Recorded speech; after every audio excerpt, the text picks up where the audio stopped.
Hello and welcome to Scrapping on the Fly. My name is Kristen and I am back with another Flip That Sketch.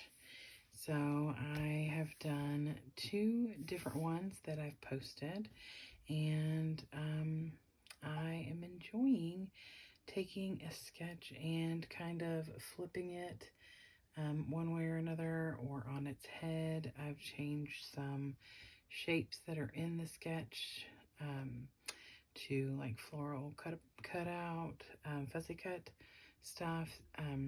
So I decided I would do another one today.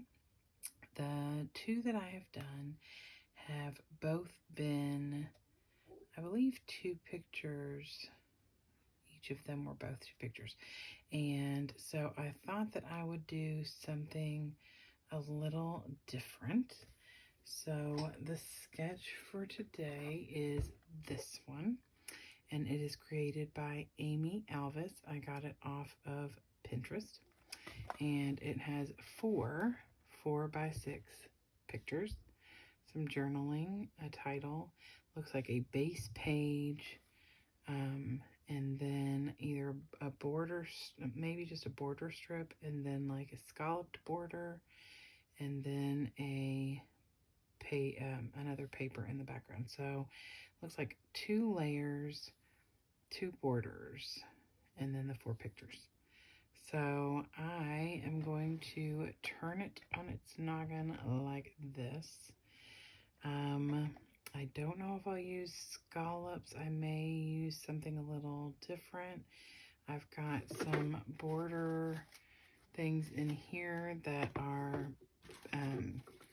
creative memories that are like zigzag and stuff. I may use that instead. I'm not really sure. So here is that. And I have decided to use this Amy Tangerine Picnic in the Park. And I just got this. And I am going to, I've used it for one other layout. And I want to go ahead and try and use that again because I really like the papers in here are lovely. Lots of bright colors. And the pictures that I am going to be scrapbooking, some of them are inside, some of them are outside.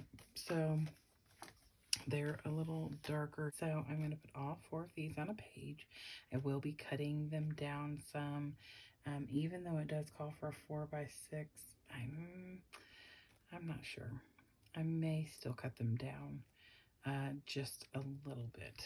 So not as much as I originally planned. I did find a sketch originally, and it was a Laura Whitaker sketch, and I was going to do it. It was a 3-picture layout, and I was going to stretch it to a 4-picture layout and make it a little different.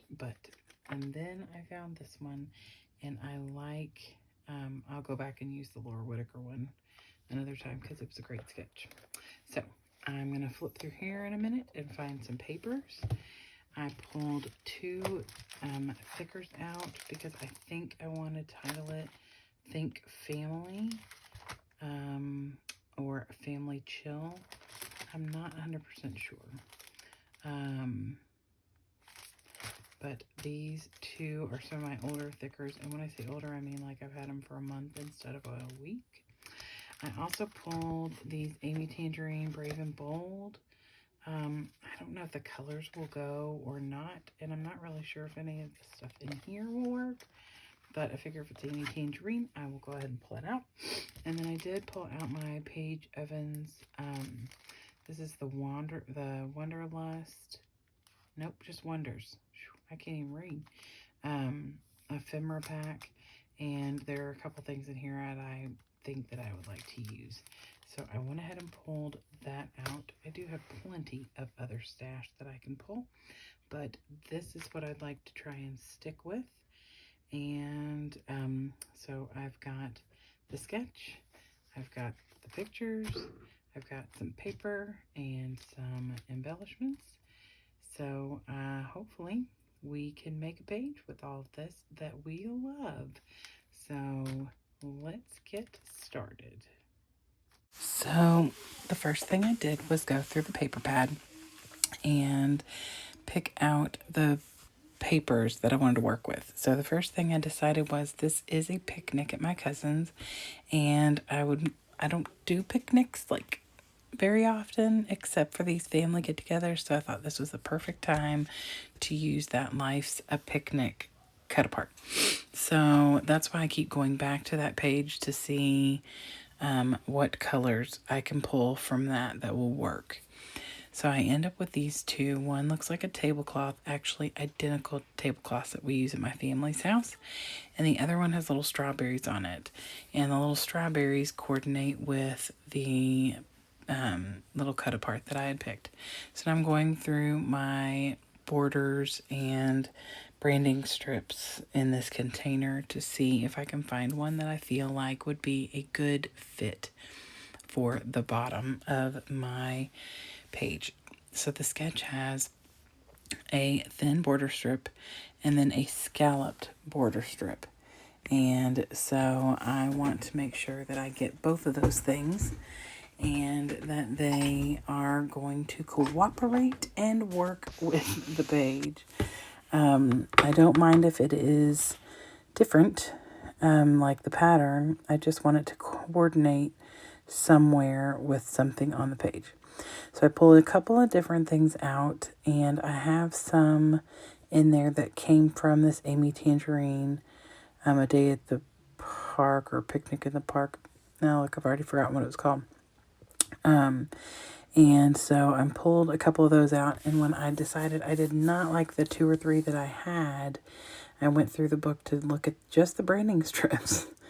And I also was looking for something to map my pictures on. So I pull out that teal, cut it down to a 4 1/4 by 6, and decide to trim my pictures down to 5 3/4. So there's a small border. And then I get all of those matted on there. And you can see the border strip there on the left that I'm going to use. And it's green, which is the color in the cut apart. And it has the flowers that are also in the cut apart that match the flowers that are on the tablecloth paper in the background. So that is what I'm going to go with. Like I said, I didn't need it to be that same as everything else. I just wanted it to go with the cut apart or with the paper. And it kind of coordinates all together. Because there is green in that strawberry paper with the green, and there's little stems on the strawberries. So I get this pretty much centered, and I eyeball it because I don't typically measure. So I get that centered-ish on the page. And then I just put one piece of tape in the middle so that I'd be able to move things around and pick up flaps and tuck things in if I needed to. I do the same thing with the pictures to the mat and the mat of the picture to the papers. That way, like I said, I can lift things up and tuck things in if I want to. And then I will go through back, some on camera and some off, and tack down with some more double-sided tape, everything, all the corners. So I am putting some double-sided tape on both of these on the border strip or the branding strip, the green one. And I don't know if you can see in this view, but in the middle there's a hole from where the branding strip had a hole in it at the top of the book. And I will take care of that before this video is over. And then instead of using thin double-sided tape, I just get out my Zig Memory pin and put that down in each of the little scallops.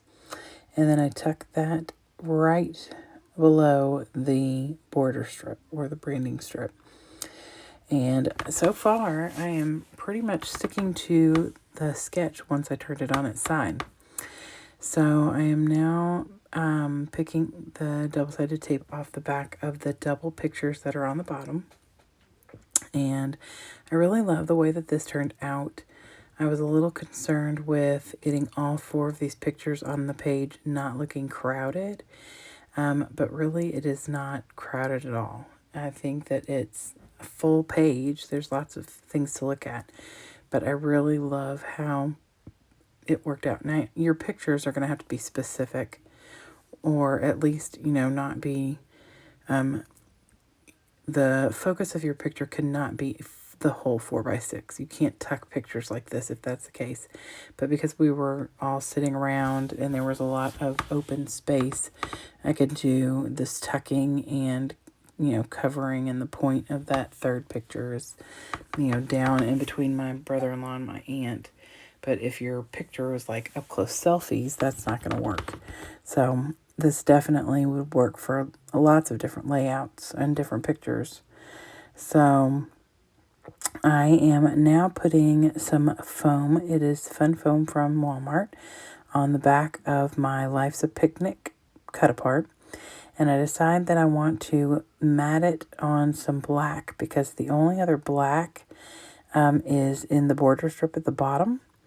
And I don't want that to be the only black on the page. So I mat it in black, and I'll add a little black over to the side if I haven't already. I haven't done that yet.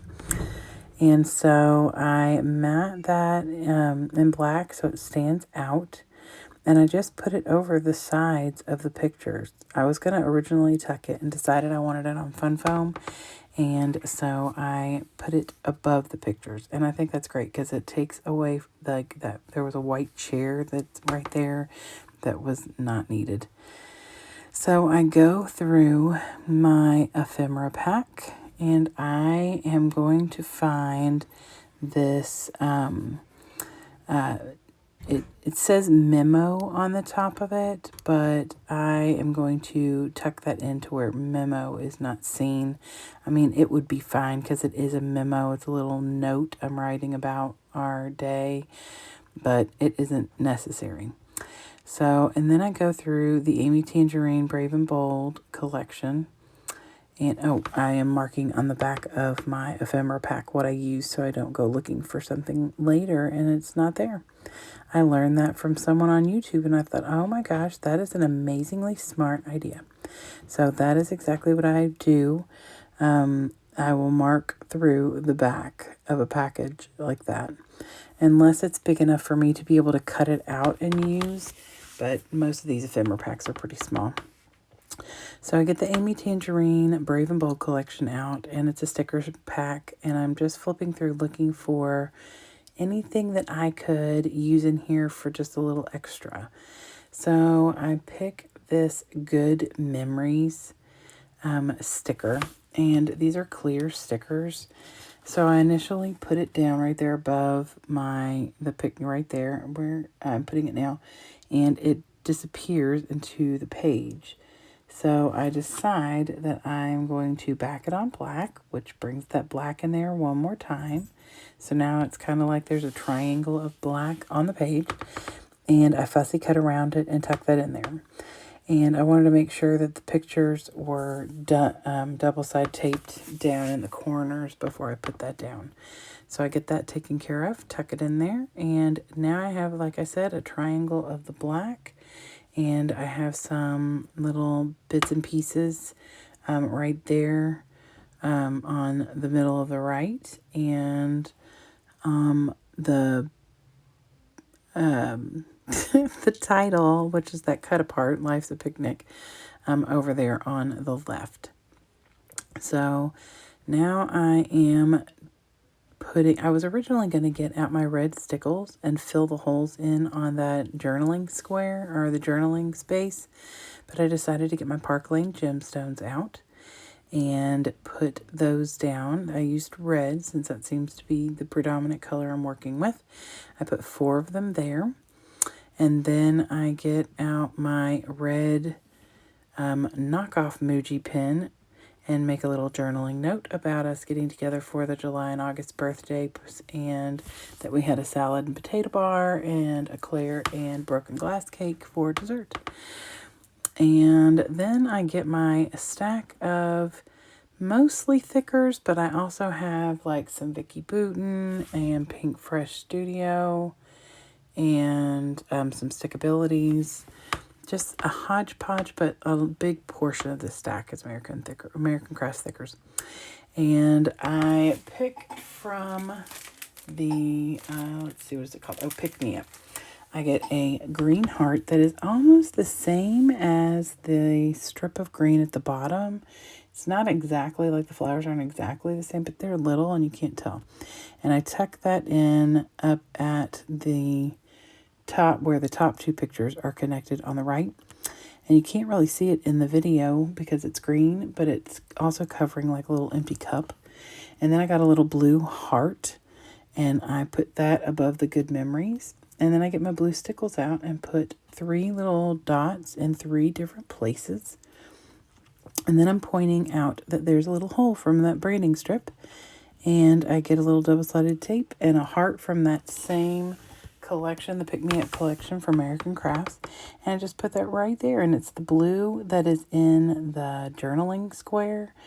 And so it's perfect. So there is the sketch again. And I'm going to show you some close-ups. And that's it. I hope you all have a great day, a wonderful weekend. And I hope you get a chance to do something you love with someone you love. Have the best weekend ever, and happy scrapping.